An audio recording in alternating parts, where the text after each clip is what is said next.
గత కొన్ని రోజులుగా ఎక్కువగా వినిపిస్తున్న పదం, ట్రెండింగ్‌లో ఉన్న పదం లెవియథాన్. అసలు ఈ లెవియథాన్ అంటే ఏంటి?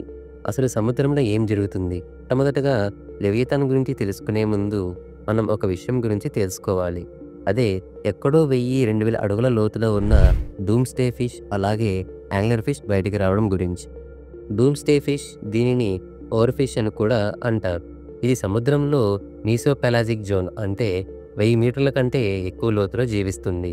ఇది సాధారణంగా సర్ఫేస్‌కి రాదు. ఒకవేళ వస్తే ప్రళయం వచ్చినట్లే అనే బిలీఫ్ కూడా ఉంది. అందుకే దీనికి డూమ్స్‌డే ఫిష్ అని పేరు వచ్చింది. మరి ఇవి బయటికి వచ్చినప్పుడు నిజంగా ఏమన్నా జరిగిందా అంటే నిజంగా ఒకటి జరిగింది. టోక్యోలో 2011లో వచ్చిన సునామీ.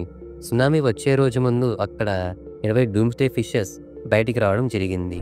ఇవి బయటికి వస్తున్నాయంటే సముద్రంలో ఏదో జరుగుతున్నట్లే అని చాలామంది నమ్మకం. ఇంకొకటి యాంగర్ ఫిష్. ఇది కూడా ఎక్కడో 2000 మీటర్ల కంటే ఎక్కువ లోతులో బ్రతుకుతుంది. అలాంటిది ఇది కూడా బయటికి వచ్చింది. సముద్రంలో ఏదో జరుగుతుంది కాబట్టే అవి బయటికి వస్తున్నాయని చాలామంది అంటున్నారు. అయితే దానికి లెవియథాన్‌కి సంబంధం ఏంటి? రీసెంట్‌గా సముద్రంలో ఏవో వింత సౌండ్స్, అలాగే ఏదో ఒక పెద్ద ఆకారం కదులుతున్నట్లు రికార్డయ్యాయి. అందుకే దానిని లెవియథాన్‌కి లింక్ చేస్తున్నారు. ఈ లెవియథాన్ గురించి సింపుల్‌గా చెప్పాలి అంటే ఇది చాలా పెద్ద సీ సర్పెంట్ డెమాన్. ఎంత పెద్దది అంటే కొన్ని వేల కిలోమీటర్ల పొడవు ఉంటుంది. ఈ లెవియథాన్ గురించి బైబిల్‌లో చాలా క్లియర్‌గా ఉంది. సింపుల్‌గా చెప్పాలి అంటే దేవుడు సముద్రంలో మనుషులని కంట్రోల్‌లో పెట్టాలి అని లెవియథాన్‌ని క్రియేట్ చేస్తాడు. ఈ లెవియథాన్ చాలా పవర్‌ఫుల్. భూమిపైన ఉన్న ఏ జీవి కూడా దీనిని ఏమీ చేయలేదు. నోట్లో నుంచి మంటలు కక్కుతుంది. కానీ ఇది దేవుడు చెప్పే ఆర్డర్స్‌ని ఫాలో అవ్వకుండా తన సొంతంగా డెసిషన్స్‌ని తీసుకొని మనుషులని ఇబ్బంది పెట్టేది.